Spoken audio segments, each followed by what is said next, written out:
হাসিনার মামলা নম্বর হচ্ছে বিশেষ মামলা 25/2025। সেই শেখ হাসিনার মামলার আজকের আলামতের সাক্ষী সম্পূর্ণ শেষ হয়েছেন, একজন শুধু বাকি আছেন। আর তদন্তকারী দুইজন কর্মকর্তা আছেন, যে জান্নাতুল কেয়া এবং সালাউদ্দিন সাহেব। এই দুজনের সাক্ষী আগামী 29/10/2025 ধার্য তারিখ রাখা হয়েছে। সেদিন দুজনের সাক্ষী গেলে মামলার সাক্ষ্য শেষ হয়ে যাবে। পরবর্তী আমরা আর্গুমেন্টে চলে যাব পরবর্তী তারিখে। অতএব শেখ হাসিনার মামলার সাক্ষী পর্যায়ে একদম শেষ পর্যায়ে চলে আসছে। আজকে যারা সাক্ষীর জন্য এসেছিলেন তারা এই মামলাতে কেন গুরুত্বপূর্ণ সাক্ষী? তারা এই মামলাতে এই জন্য গুরুত্বপূর্ণ যে যেসব আলামতগুলা তদন্তকারী কর্মকর্তা গ্রহণ করেছেন রাজুক থেকে এবং গণপূর্ত মন্ত্রণালয় থেকে, প্রধানমন্ত্রীর কার্যালয় থেকে, এই যেসব অর্ডারগুলো হয়েছে, যেসব কাগজ ডকুমেন্টসগুলো হয়েছে এই প্লট বরাদ্দের ক্ষেত্রে, সেই ডকুমেন্টসগুলো তাদের মাধ্যমে আমাদের তদন্তকারী কর্মকর্তা গ্রহণ করেছেন। সেটা সে আইসা আদালতে বলল যে এই সেই ডকুমেন্টস, এটা আমার দেওয়া, আমি আমার স্বাক্ষর, এটা জাস্ট এটা তারা সব প্রমাণ দিয়ে গেলেন। এটা হচ্ছে আলামতকারী সাক্ষ্য হিসেবে এবং তারা খুবই গুরুত্বপূর্ণ এবং তাদের গুরুত্বটা এতই, তাদের স্বাক্ষর ভিত্তিতে আমাদের সাক্ষ্য প্রমাণিত হইল যে এই শেখ হাসিনা পরিবার যে দুর্নীতি করেছেন এটার সম্পূর্ণ প্রমাণ আজকে তারা দিয়ে গেলেন। এর দ্বন্দ্ববিধির 409-এ তার যাবজ্জীবন সাজা, যেটা 14 বছর, সর্বোচ্চ 14 বছর আছে, সর্বোচ্চ 14 বছর সাজা। আর দুদক আইনে তার 7 বছর সাজা এবং তার যেই সম্পত্তিটা নিয়ে মামলা হয়েছে, প্লটটা নিয়ে, সেই প্লটটা রাষ্ট্রের অনুকূলে বাজেয়াপ্ত হবে। 3 মামলায় 15টা সাক্ষী হয়েছে। তিনটা মামলা, আজকে 3টা মামলার সাক্ষ্য গ্রহণের জন্য ছিল। 3টা মামলার মধ্যে এক মামলায় 5 জন সাক্ষী, 2টা মামলা 5 জন 10 জন সাক্ষী, আর একটা মামলা 2 জন। আরেকটা ওটা কার মামলা? 26 পুতুলের না, শেখ হাসিনার মামলায় 5 জন সাক্ষী, শেখ হাসিনার মামলায় 5 জন সাক্ষী সাক্ষ্য গ্রহণ হয়েছে। সাইমা ওয়াজেদ পুতুলের মামলায় 5 জন সাক্ষী এবং জয়ের মামলায় 2 জন সাক্ষী। হ্যাঁ, টোটাল 12 জন।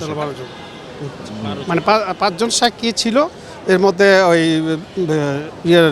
জয়ের মামলা 3 জন, এটা 2 জন, হয়তো 3 জন বাকি ছিল আর কি। ওটা পরে হবে। ধার্য তারিখটা কবে? আর সেদিন 29/10। পরবর্তী ধার্য তারিখ 29/10, 29/10 মানে অক্টোবরের 29 তারিখে হচ্ছে। ওই দিন কি আইওরা সাক্ষী দিবেন? ওটা আমার মামলায়, ওটা হচ্ছে শেখ হাসিনার মামলায় শুধু আইওরা সাক্ষী আসবে, আর অন্য মামলায় হয়তো অন্য সাক্ষী থাকবে। হ্যাঁ, শেখ হাসিনার মামলা যে 25 বিশেষ মামলা 25/2025, এই মামলাটার সাক্ষী শেষ পর্যায়ে।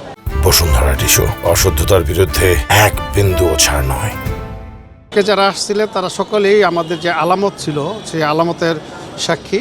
আলামতের সাক্ষী যেমন একজন আছেন প্রধানমন্ত্রীর কার্যালয়ের, একজন ছিলেন রাজুকের পরিচালক প্রশাসক, একজন ছিলেন রাজুকের কর্মকর্তা, তারপরে 2 জন সাব রেজিস্ট্রার, একজন রেকর্ড কিপার।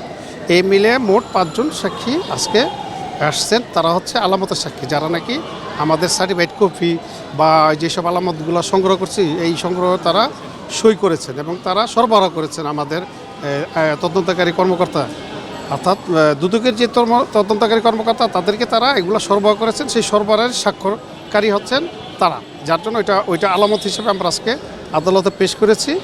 তাদের এই সাক্ষী আলামতগুলো তারা যে আলামতের সাক্ষী দিয়েছেন বা সই করেছেন, যারা নাকি আমাদের তদন্তকারী কর্মকর্তার কাছে সরবরাহ করেছেন, সেগুলো আমরা আদালতে পেশ করেছি এবং তারা এটার সাক্ষ্য দিয়ে গেলেন যে এই সেই আলামত আমরা দিয়ে গেলাম, এটা হচ্ছে আমাদের সই। এই আলামতগুলো কিসের একটু ভেঙে বলবেন?